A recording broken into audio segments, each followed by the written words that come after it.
días. Muchas gracias, Fernanda, por la presentación. Gracias, Fernando, por acompañar esa foto con la real profesión mía, que es el deporte. Y así que, si quieren, hablamos más de cómo planificar un Ironman o una maratón, y que es algo más desafiante en algunos momentos que pensar cómo fertilizamos soja. Y hay un gran paralelismo cuando hablamos de largo plazo en esas decisiones de vida con las decisiones de producción. Y Fernanda insistió mucho en la visión de largo plazo, y cuidado con las coyunturas. Todos sabemos que cuando la coyuntura es un hecho permanente y las decisiones de corto plazo son recurrentes, eso es parte del largo plazo. Entonces, en ese escenario es que cuando me desafió Fernando a hablar sobre fertilización de soja en la visión de largo plazo y cómo podemos integrarlo en los sistemas de producción argentinos, las primeras preguntas que uno tiene, o al menos que yo me hice, fue: ¿sabemos si la soja responde a la fertilización? En este escenario creo que no solo tengo que decir que sí por el escenario, sino porque hay abundante información local y mundial que nos dice que los cultivos de soja, como el resto de los cultivos, consumen, demandan, necesitan nutrientes y que su ausencia limita alcanzar la producción. Y, oh casualidad, producción es lo que nos interesa para que cierre esa pata de la empresa en su objetivo de generar recursos que alimentan el funcionamiento de la empresa. La pregunta es que las respuestas son variables. Variables puede ser por su erraticidad o por su magnitud, respuestas diferentes según escenarios diferentes, donde también pesa mucho la cultura. El mismo resultado en una región es consistentemente un impulso, una práctica, y el mismo resultado en otra región puede significar una sugerencia, que es algo para empezar a pensar.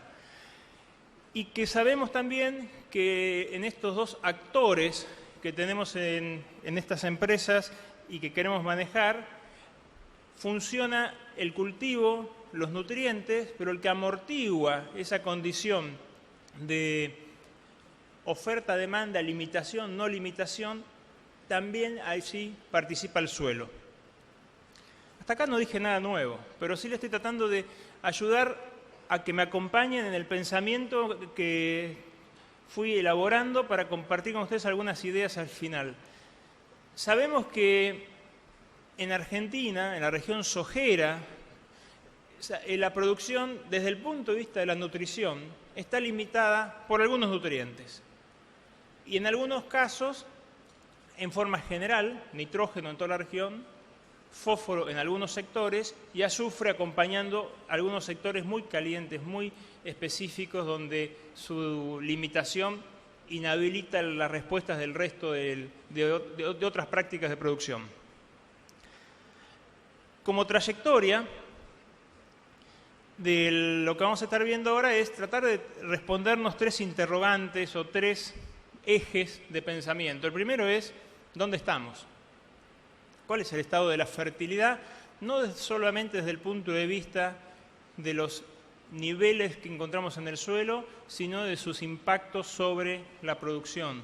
Uno de los esfuerzos en los cuales estamos trabajando en fertilizar es resumir la muy abundante información que hay, no solo de soja, sino de otros cultivos, en ensayos en Argentina, y tratar de tener un mapa de respuestas.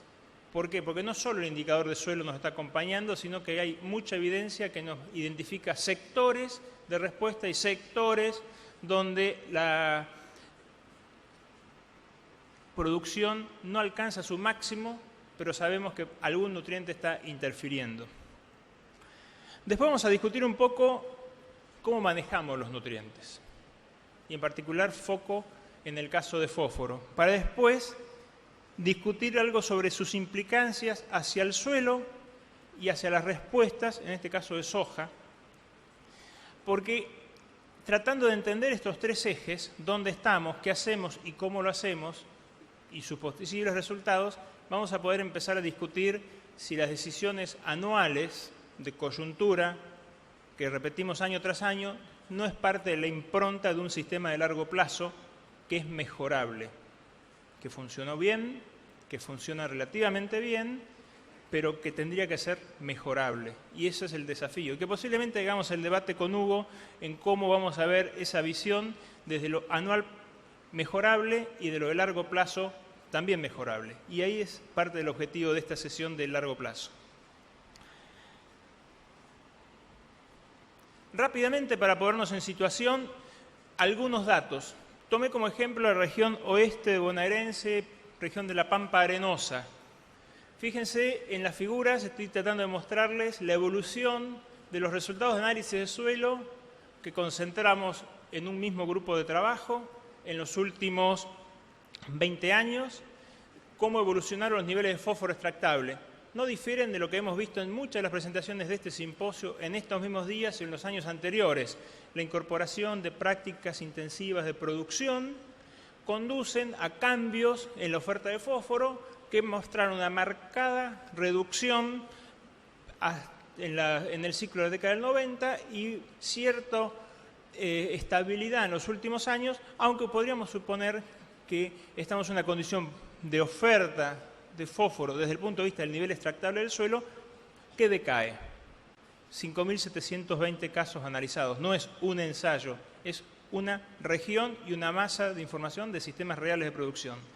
En paralelo, evaluando la oferta de sulfatos en los mismos ambientes, posiblemente en un periodo un poco más corto, cuando empezamos a hacer agricultura más intensiva, midiéndolo en las mismas condiciones de siembra, siempre en las mismas, para los mismos cultivos, son siembras en la época de los cultivos de invierno, donde podemos tener una radiografía de la evolución del nivel de sulfatos de los suelos, vemos exactamente la misma tendencia. O sea, durante 10, 12 años, los niveles de azufre que el suelo era capaz de liberar decae. Entonces, lo que estamos viendo acá es un escenario complicado. ¿Por qué? Porque el azufre está asociado al ciclado rápido en la materia orgánica y nos está diciendo, tenemos materia orgánica, que son los 4.700 casos que están en el pie, pero el indicador que estamos usando para valorar si tenemos o no es demasiado grosero. O sea, hacemos las cosas bien, hacemos siembra directa, hacemos las cosas bien, fertilizamos con alguna estrategia, pero el indicador de sustentabilidad no está pasando solo si la materia orgánica sube o baja, porque es poco sensible, sino cómo funciona el ciclo del nutriente en su interior.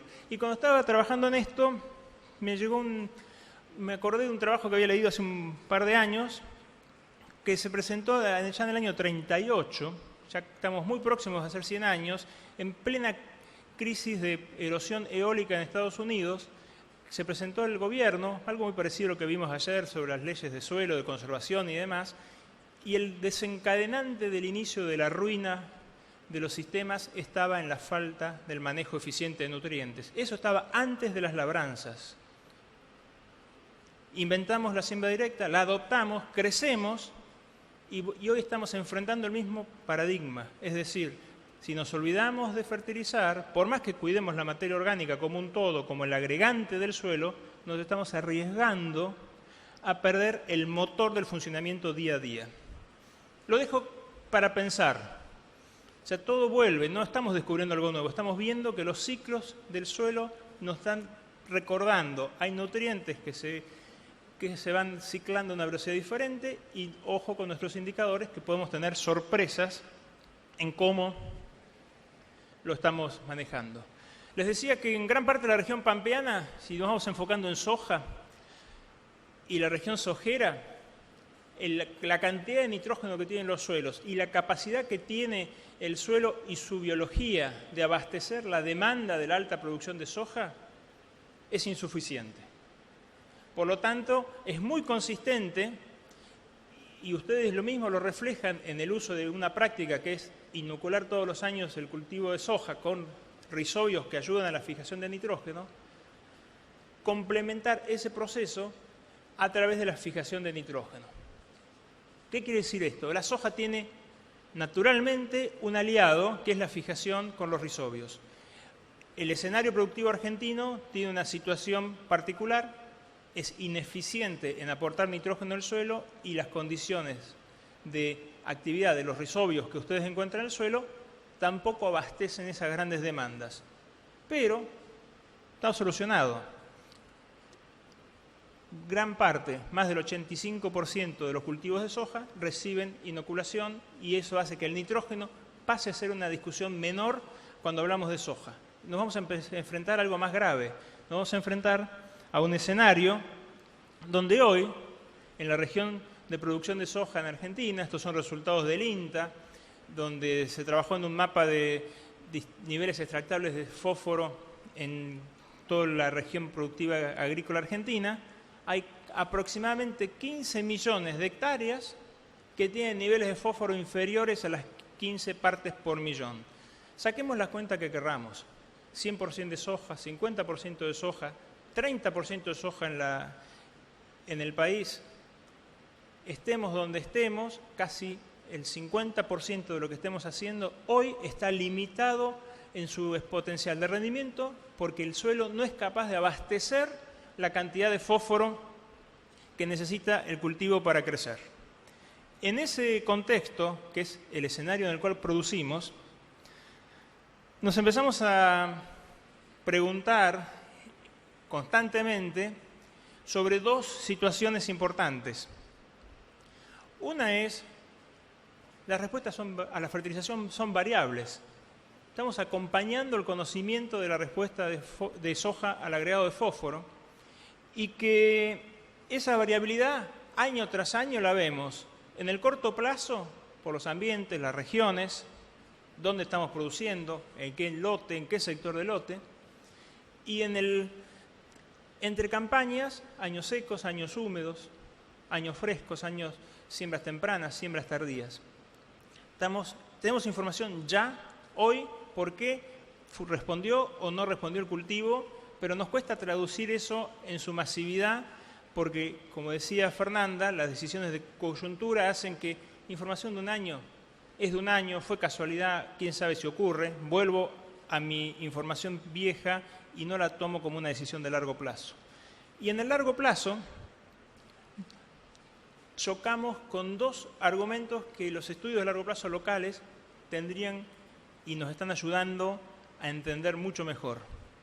Las estrategias que tomamos de manejo de la nutrición nos generan grandes discusiones. Ahora vamos a ver, suficiencia o mantenimiento, mantenimiento o reposición, crecimiento.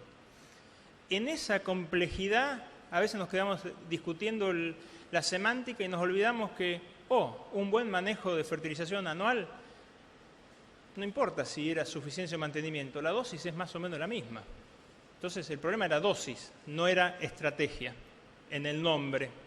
Y por el otro lado, las secuencias de cultivos. ¿En qué medida la rotación per se, porque siembro un cultivo diferente antes de soja, altera o no mi interpretación de la información? Mucha de la información que ustedes ven, que circula, que conocemos, se hace en condiciones prolijas, controladas, cuidadas, que a veces no son las representativas en las cuales nosotros nos movemos. Por lo tanto, la descartamos. Le decimos, es información de un año, en un lote rotado, y yo hago agricultura continua de soja durante muchos años. No me sirve. Entonces, ahí es donde empezamos a tener esos conflictos, el juzgar la información y no analizar los hechos.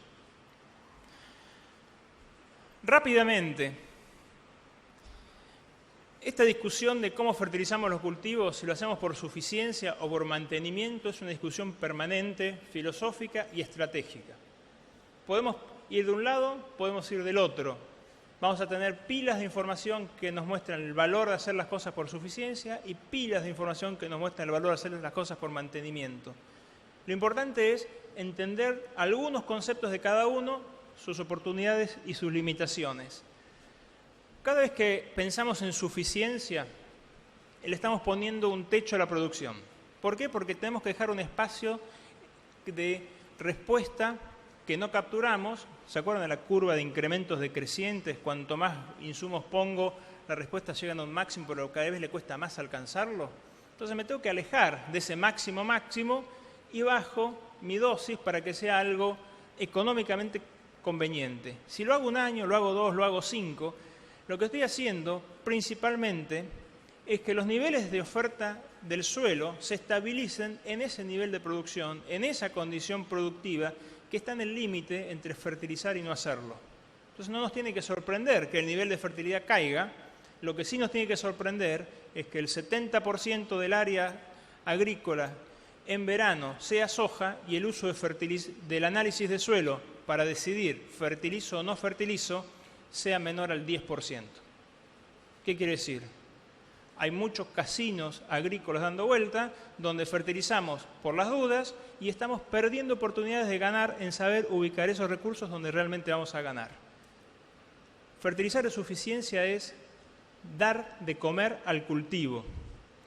Es conocer año tras año mi escenario, invertir algunos números, después vamos a charlar, en tomar decisiones anuales, acotadas, y hoy el desafío es esa decisión, con las herramientas que tenemos, acotarla aún más a un concepto de sitio específico o de lote específico. ¿Por qué? Porque vamos a ganar mucho sabiendo ubicar ese fertilizante, ese insumo donde el cultivo realmente lo necesita y pedirle al suelo que nos acompañe donde realmente el suelo nos puede acompañar. Cada vez es menos, sí. ¿Por qué? Porque durante muchos años lo fuimos haciendo en una trayectoria que el sistema nos estaba llevando a hacerlo. No hay sorpresas. Mantenimiento, acá nos preocupamos del suelo. Lo pienso como mi recurso, es mi elemento donde voy a producir este cultivo hoy, otro año que viene, otro el otro año, y quiero mantener un nivel de fertilidad objetivo en el suelo. Por lo tanto, mi decisión se aleja un poco de ese análisis año tras año, si no miro más la trayectoria del sistema. Y cuando miro la trayectoria del sistema, en esa decisión es porque quiero buscar que los rendimientos siempre ronden sus máximos alcanzables para la condición de ambiente. Quiero que la nutrición sea un factor que no me distraiga en otras decisiones más importantes, es decir, cuántos nutrientes extraje, cuántos nutrientes necesito para mantener ese nivel de producción y a pensar en el resto de la estrategia productiva y ser eficientes en otros aspectos de la estrategia productiva. Y por lo tanto, dependiendo de dónde estemos parados, vamos a usar dosis de fertilización más altas o más bajas, buscando el mantenimiento o el crecimiento.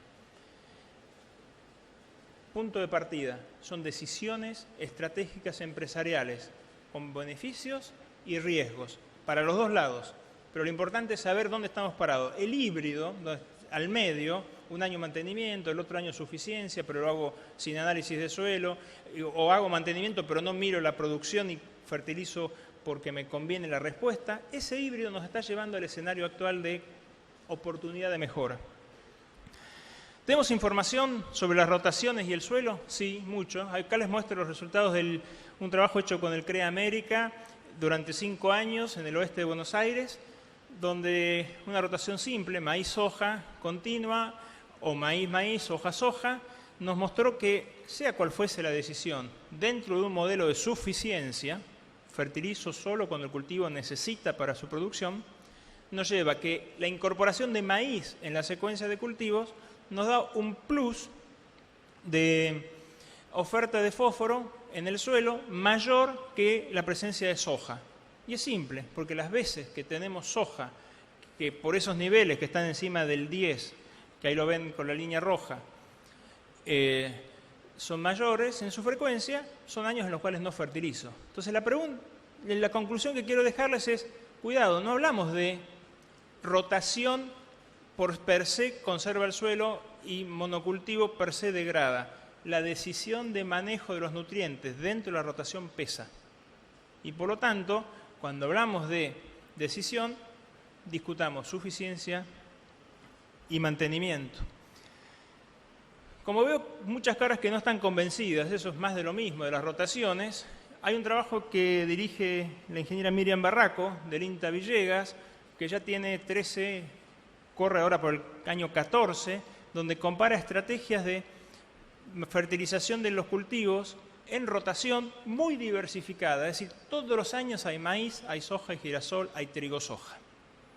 O sea, son 6 rotaciones continuas todos los años, donde fertilizamos por mantenimiento, se fertiliza por mantenimiento, por suficiencia, y hace 6 años, como había una condición muy alta de fertilidad en el nivel del mantenimiento, se decidió dejar de fertilizar. Ver hasta cuánto podemos pedirle al suelo que no afecte producción y podamos mantener los niveles, cómo evoluciona el suelo. Dos conclusiones importantes.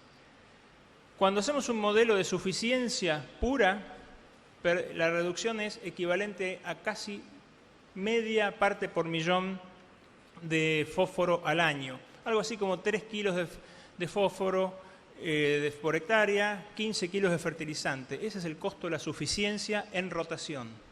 Cuando hacemos el no fertilizar, porque tenía mucho y estoy consumiendo, casi duplicamos ese nivel de pérdida de fertilidad. Es decir, que año tras año estamos trabajando equivalente a un nivel de extracción de algo así como 50 kilos de fertilizante año a año. Ese es el número de la decisión. No fertilizo nunca y que el suelo me lo dé, o fertilizo cada vez que veo una condición favorable. Los cultivos responden por separado en forma diferente a la fertilización por suficiencia y mantenimiento, y nos vamos a detener en dos grupos grandes. Cereales, grandes respuestas. Tanto trigo como maíz, sin duda, en fósforo responden muy bien. Y las dosis en las cuales estamos manejando dan una relación insumo-producto muy atractiva para poder entender por qué, cuando hablamos de rotación, la rotación nos deja tranquilos en el manejo de la fertilidad. Y cuando nos vamos a cultivos como soja o girasol, esas respuestas son menores y entendemos por qué se dilata la incorporación de la práctica de fertilización en ese escenario. Pero es una cuestión de frecuencias. Es importante tener en cuenta otro trabajo de la década del 80 que hizo el doctor Grant Thomas, donde comparó dónde queremos tener los nutrientes, en el suelo o en el banco. ¿Queremos tener los recursos con nosotros o los recursos para nosotros? Y la conclusión es simple. Si tenemos recursos suficientes en el suelo, está bien pedirle al suelo que nos acompañe, pero en la medida que no nos afecte la producción. Y eso es lo que nos muestra esta información de largo plazo. En cultivos donde empezamos a tener niveles insuficientes de fertilización, empezamos a perder productividad. Y perder productividad es más allá de la rotación, es una decisión de no tengo el recurso y cuando llego tarde. No veo bien las caras, pero no les puedo preguntar cuántos de ustedes sembraron soja el año pasado y van a sembrar soja este año. Pero me imagino que el escenario en el cual estamos moviéndonos es la alternancia de cultivos, lo que definimos como rotación, agronómicamente es algo que no podemos dejar de defender día tras día. Pero la realidad, la coyuntura que hablaba Fernanda, nos dice, hace muchos años que manejamos un sistema con predominio de soja. Vimos que esa decisión mezclada con el criterio de suficiencia nos está conduciendo a niveles críticos en la oferta de fósforo, que lo que nos va a obligar a mirar el cultivo y la decisión de manejo de una forma un poco diferente, sin esperar la rotación, quien nos venga a salvar. Sabemos que cuando rotamos, los ensayos de fertilización son muy erráticos y nos muestran situaciones en las cuales nos generan dudas. Y si le hubiese tenido más fósforo, capaz que no fertilizaba. Si hubiese sembrado, sí. Y eso es lo que empuja a la decisión de corto plazo del manejo del fósforo.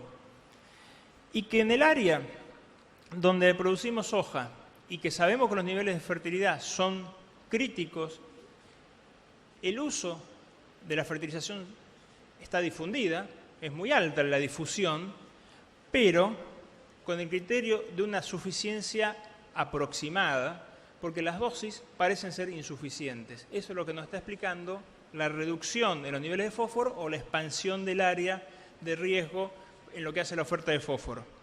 Para eso, dentro de Fertilizar, junto con muchos colaboradores de INTA y de universidades, se estableció una red que ya lleva el 5º año en su ejecución para tratar de tener un número sobre la respuesta al agregado de fósforo en distintas estrategias, en sistemas de soja continua, de largo plazo, en ambientes representativos del escenario de producción en el cual predomina el cultivo de soja en Argentina, esa ventana entre 10 y 12 partes por millón de fósforo extractable.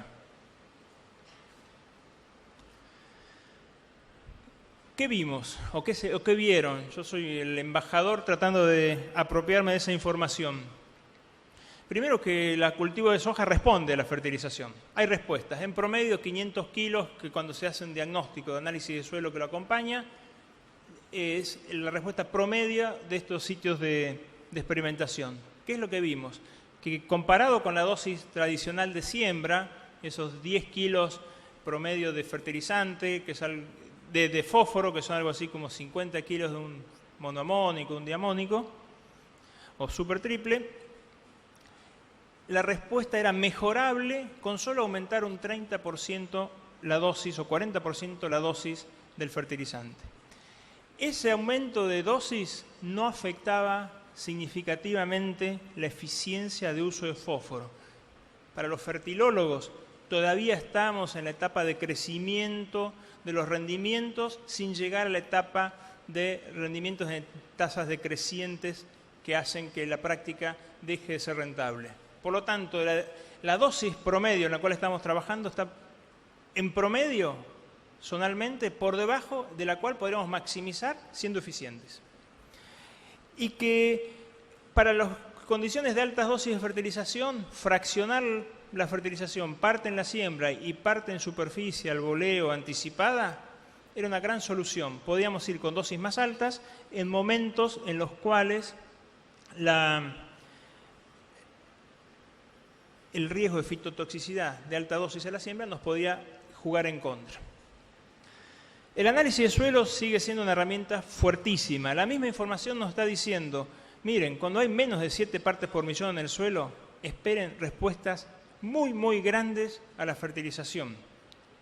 Y que eso ocurre tanto en dosis bajas como en dosis altas. Mientras que cuando superan ese nivel, salvo cuando usan dosis muy bajas de fertilización, esos 40 kilos o 60 kilos de fertilizante, podemos encontrar respuestas aún en rangos hasta 15 partes por millón sin grandes problemas. El análisis de suelo es una herramienta muy poderosa y que necesitamos empezar a implementar más. Si lo miramos en el largo plazo, ¿qué hago yo? ¿Me preocupo solo por el cultivo porque estoy haciendo suficiencia? ¿O puedo llegar a trabajar con suficiencia y cuidando mi ajuste de dosis, al menos para compensar la extracción de esa campaña? Estos son los resultados de balances aparentes de fósforo. Lo más importante, movamos un poquito la dosis de esos 40 kilos de fertilizante a cerca de 60, 65 y ya estamos haciendo un gran paso a favor de cuidar el balance aparente, al menos de ese cultivo. Las consideraciones finales o el mensaje para abrir la discusión. Sin duda que hay información local de muy alto valor que nos ayuda a analizar. Y la palabra análisis, ahora desafiémosla, es cuantificar, tener un número en la toma de decisiones, no una impresión, no una emoción. Que cuando hacemos estrategias continuas de fertilización, tengamos en cuenta principalmente que rotar por sí solo es parte de la historia. Tenemos que tener en cuenta que los cereales responden muy bien al fertilizante, pero también necesitan un planteo de mantenimiento de fertilidad que acompañe. Que en el caso de sistemas continuos de soja, solo para algunos que están interesados en ese tema, el solo hecho de fertilizar, pero con dosis moderadas y en sitios inciertos, no es suficiente. Acentúa el problema y que tenemos que pensar que hay herramientas hoy para avanzar sobre esos escenarios. La principal herramienta es que el análisis de suelo nos ayuda a separar poblaciones de respuesta de aquellas que no lo tienen y replantearnos que las dosis en las cuales estamos trabajando pueden ser mejoradas solo por redistribuir el fertilizante. Cuando miramos a largo plazo, y una supersíntesis para después de abrir la discusión, sepamos que la soja responde y requiere al manejo de los nutrientes. No es un clavel del aire, necesita recursos que están en el aire, fijación de nitrógeno, que están en el suelo, fósforo, o que lo vamos a alimentar, fósforo, azufre, a través de sus raíces desde el suelo.